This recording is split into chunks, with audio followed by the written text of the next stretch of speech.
এই কারণে নবী সাল্লাল্লাহু আলাইহি ওয়াসাল্লাম বলেছেন যে আমাকে কয়টা 6টা জিনিসের নিশ্চয়তা দাও, আমি তোমাদেরকে জান্নাতে নিয়ে যাওয়ার জিম্মাদার হব।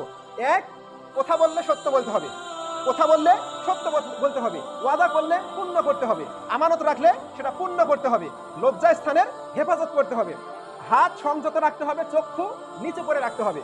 আরেকটা বিষয় দেখেন, ঈদুল ফিতরের দিনে একটা বিষয় বলেছি, সেটা হচ্ছে যে ওয়াহফাজু ফুরুজাকুম, নিজের লজ্জাস্থানের হেফাজত বলতে আপনি খাইতে পাচ্ছেন না বিধায় কি আপনার বাড়ির পরিবেশটা নোংরা করে রাখবেন?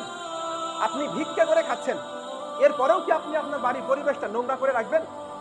আপনি যদি 10 দিনে একদিন ভাত খাইতে পান, তারপরেও কি আপনি আপনার বাড়ির পরিবেশটা নোংরা করে রাখবেন, জেনা ব্যভিচারের পরিবেশ করে রাখবেন? না। আপনি কি আবু হুরায়রার চাইতেও বেশি গরিব? আপনি কি আবু হুরায়রার চাইতেও বেশি গরিব? আবু হুরায়রা বলছেন যে আবু হুরায়রা এত গরিব ছিল, তো মসজিদের নববীতে পেটটা মসজিদের নববীর মাটির সাথে দিয়ে একেবারে উপর হয়ে শুয়ে থাকতো, উপর হয়ে শুয়ে থাকতো। আর আবু হুরায়রা বলছেন যখন আমি ক্ষুধা সহ্য করতে পারতাম না, তখন আমি মানুষের দাঁড়ে দাঁড়ে গিয়ে বলতাম, ভাই তুমি এই হাদিসটা জানো, ভাই তুমি এই হাদিসটা জানো। আমি কেন এই কথা বলতাম? আমি বলতাম যখন সে আমাকে বলবে ভাই তুমি কিছু খাইছো, তখন আমি বলবো না আমি কিছু খাইনি, তখন সে আমাকে খেতে নিয়ে যাবে।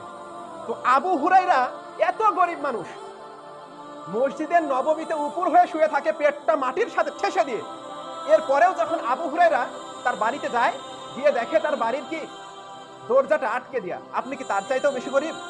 আপনার বাড়ির একদিক দিয়ে কুকুর ঢুকে আরেক দিক দিয়ে শিয়াল দৌড় মারে, আপনার বাড়িতে মেয়েদের কোনো পর্দা নাই। আমি বলেছি সামর্থ্য যদি না থাকে তাহলে কোলার সতর দিয়ে বাড়ি ঘিরাও করবেন, কিন্তু আপনার ওয়াইফকে, আপনার মেয়েকে অন্য পয় পুরুষের চোখের জেনার সামগ্রী হতে দিবেন না, সামগ্রী হতে দিবেন না।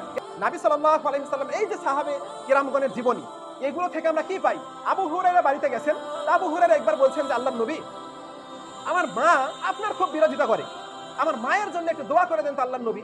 এখন আল্লাহর নবী সাল্লাল্লাহু আলাইহি ওয়াসাল্লাম আল্লাহর কাছে একটু দোয়া করেছেন, আল্লাহর নবী আবু হুরায়রার মায়ের জন্য একটু দোয়া করে দিয়েছেন। এখন আবু হুরায়রা বাড়িতে গিয়ে দেখছে তার বাড়ির কি দরজা আটকে দেয়া। তার মানে কি? আমি বোঝাতে চাচ্ছি একটা গরিব মানুষ খাইতে পায় না, তার বাড়ির সামনে গিয়ে দেখছেন যে তার বাড়ির গেটের দরজাটা আটকে দেয়া। আপনি কি এর চাইতেও গরিব? আপনি কি এর চাইতেও বেশি